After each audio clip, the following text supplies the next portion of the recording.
Escala en París, Aida Palau. Bienvenidos a todos a este programa de Radio Francia Internacional y de France 24. Durante meses, representantes del Ejército Zapatista de Liberación Nacional y miembros del Congreso Nacional Indígena de México han hecho una gira por 30 países europeos llamada Gira por la Vida. Hoy tenemos con nosotros a uno de sus portavoces, Ángel Sulup. Muchísimas gracias y bienvenido. Muchas gracias por la invitación. Bueno, ¿por qué sintieron la necesidad de hacer esta gira y cuál es el balance que hace? Pues el Congreso Nacional Indígena de México recibió la invitación del Ejército Zapatista de Liberación Nacional para acompañar con una delegación de hombres y mujeres de distintos pueblos indígenas de México a esta gira por la vida. Para nosotros, el Congreso Nacional Indígena, pues es la oportunidad de encontrarnos con otros pueblos, con otras organizaciones, con otros colectivos que se encuentran aquí en Europa, que también están luchando contra los despojos, que también están luchando por la defensa de sus territorios, por mejorar sus condiciones de vivienda, de trabajo, es decir, una lucha por la vida, de la misma manera que nosotros en los pueblos indígenas estamos luchando, pues contra este embate del sistema capitalista, patriarcal y colonial que vivimos. Ángel Sulup, usted es de Quintana Roo y tiene un mensaje muy preciso, es la punta de lanza del movimiento Antitren Maya, que recorrerá 1.500 kilómetros por el sureste mexicano. Pasará por los estados de Chiapas, Tabasco, Campeche, Yucatán y por su estado, Quintana Roo. ¿Por qué se oponen a este tren? Bueno, nosotros los pueblos mayas decimos que no es un tren y que no es maya. No es un tren porque es únicamente la articulación de una serie de megaproyectos asociados al tren. Estamos hablando de proyectos de desarrollo turístico, estamos hablando de agroindustria, estamos hablando de empresas de energías eólicas y fotovoltaicas. Y decimos que no es maya porque no es un proyecto que haya surgido de las necesidades del pueblo maya, ni para el beneficio del pueblo maya. Entonces, este tren para nosotros es un proyecto que se está imponiendo en nuestro territorio sin la consulta y el consentimiento de nuestros pueblos. Habla de las necesidades mayas. ¿Cuáles serían entonces? ¿Cuáles serían esas necesidades? Para nosotros, desde nuestra forma de mirar la vida, desde nuestra forma de concebir el mundo, el bienestar es la vida digna que nosotros estamos buscando, y esta vida digna tiene que ver con una relación estrecha con la naturaleza y armoniosa, una relación que se rompe a través de estos proyectos como es el Tren Maya, que tiene entre otros objetivos la creación de 16 nuevos polos de desarrollo o 16 nuevas ciudades que imitan el ejemplo de Cancún, que es una ciudad que se encuentra en el estado de Quintana Roo y que pues para las empresas y para el gobierno es un modelo de desarrollo, pero que para nosotros, para los pueblos, ha sido un modelo de devastación y de muerte.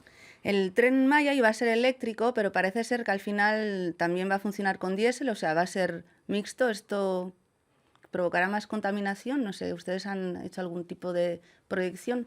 Sí, bueno, estamos hablando de que va a ser un tren híbrido, eso significa que seguirá el consumo de hidrocarburos, pero lo más importante es no centrarnos únicamente en el tren y en el proyecto de transporte, sino en todo lo que está alrededor del tren. Es decir, muchas veces tratan de que nos centremos únicamente en el ferrocarril, sin embargo, el impacto ambiental, el impacto social y el impacto cultural va mucho más allá de la construcción. Y tiene que ver con todo lo que está alrededor, todo lo que traerá la construcción del tren.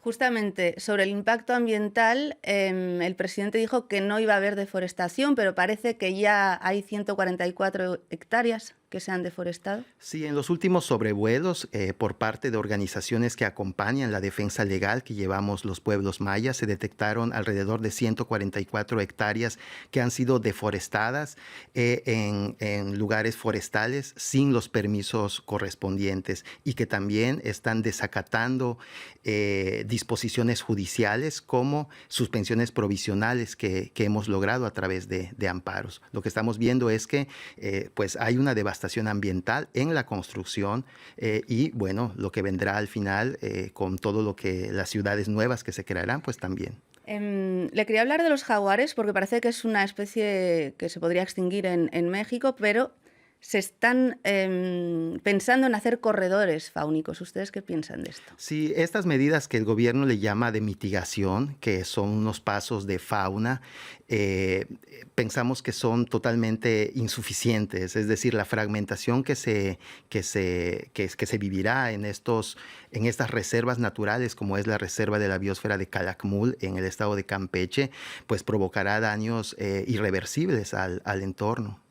Me hablaba hace un momento de los recursos jurídicos. ¿Cuántos recursos hay interpuestos? Hay alrededor de 19 recursos jurídicos que pues, los pueblos, las comunidades y las organizaciones hemos interpuesto por la violación a nuestros derechos, por la violación a los derechos ambientales, por la violación a los derechos de consulta y de consentimiento de los pueblos indígenas, por la violación a los derechos de salud y otros derechos que se están violentando. Y sin embargo, vemos que esos recursos judiciales no están marchando de acuerdo a lo que debería ser, ¿no? Vemos que el sistema judicial mexicano no permite un acceso efectivo a la justicia de los pueblos indígenas. O sea, denuncian que los están retrasando Hay una dilación de los procesos judiciales, hay procesos o amparos que llevan más de 15 meses en el Poder Judicial sin siquiera ser admitidos por un juzgado.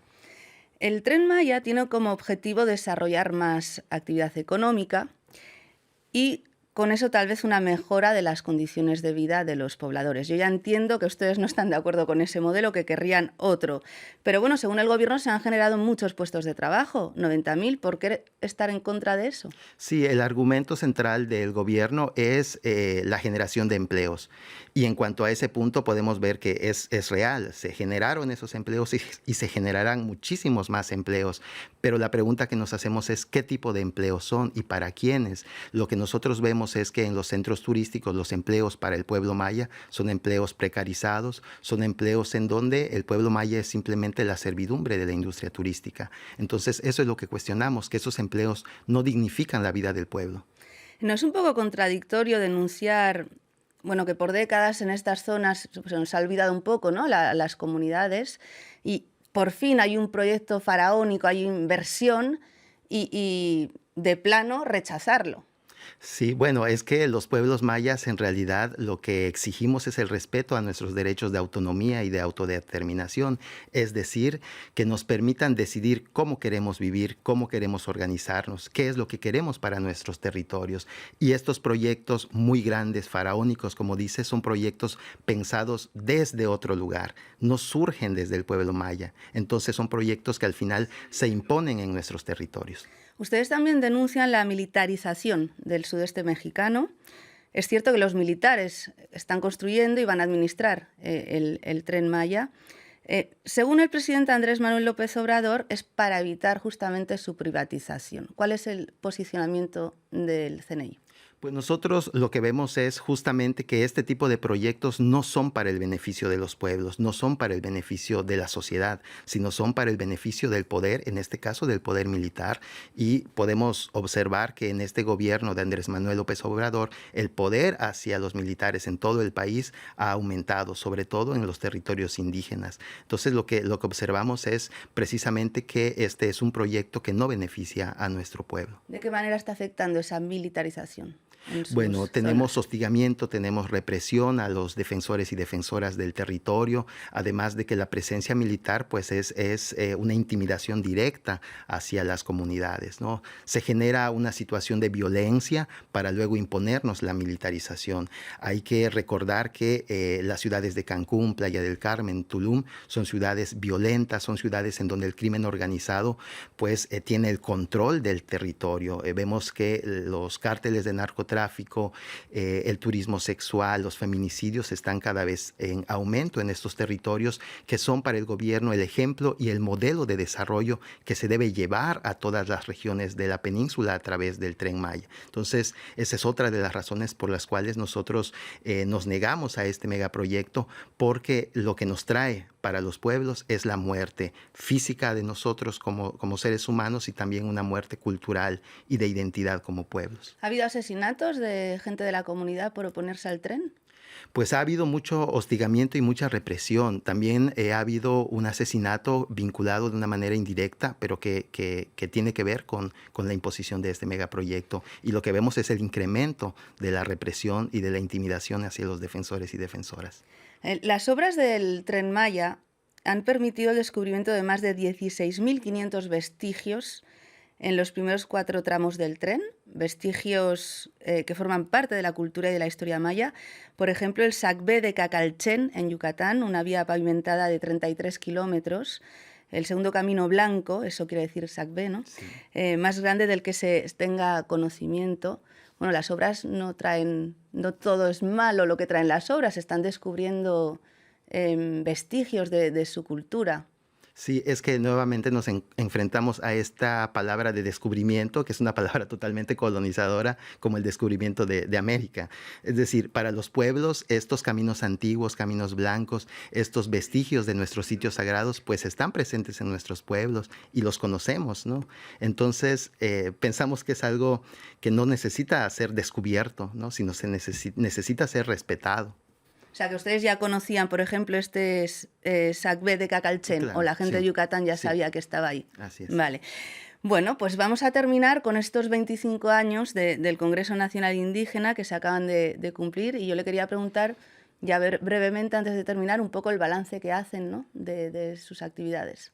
Bueno, somos una delegación de 16 personas de diferentes pueblos indígenas de México, del pueblo Totonaca, Maya, Rarámuri, Purépecha, Nahua, y bueno, hemos estado recorriendo distintos lugares de esta geografía en Europa y nos hemos encontrado con muchas organizaciones, muchos pueblos, muchas comunidades que también están resistiendo. Nos hemos encontrado, por ejemplo, en Alemania, con que se está resistiendo a la imposición también de un megaproyecto de la Deutsche Bahn, que también está participando en el Tren Maya. Entonces hemos encontrado muchas similitudes. Hemos encontrado aquí en Francia una resistencia contra el saqueo de agua por parte de empresas como Danone, que también en México están saqueando el agua, y también en México hay resistencia contra esos megaproyectos. Y también nos hemos encontrado con hombres y con mujeres que están luchando por la vida, que están luchando por mejorar las condiciones de vida de los pueblos en el campo y en la ciudad. Y hemos encontrado entonces que esta resistencia y estas luchas de los pueblos están en esta geografía al igual que en la nuestra. Bueno, pues Ángel Zulú, portavoz del Congreso Nacional Indígena de México, muchísimas gracias por haber venido hasta nuestros estudios. Muchas gracias. Y muchísimas gracias a todos ustedes por habernos acompañado. Ya saben que nos pueden seguir por internet en rfimundo.com y en france24.com. Hasta pronto, amigos.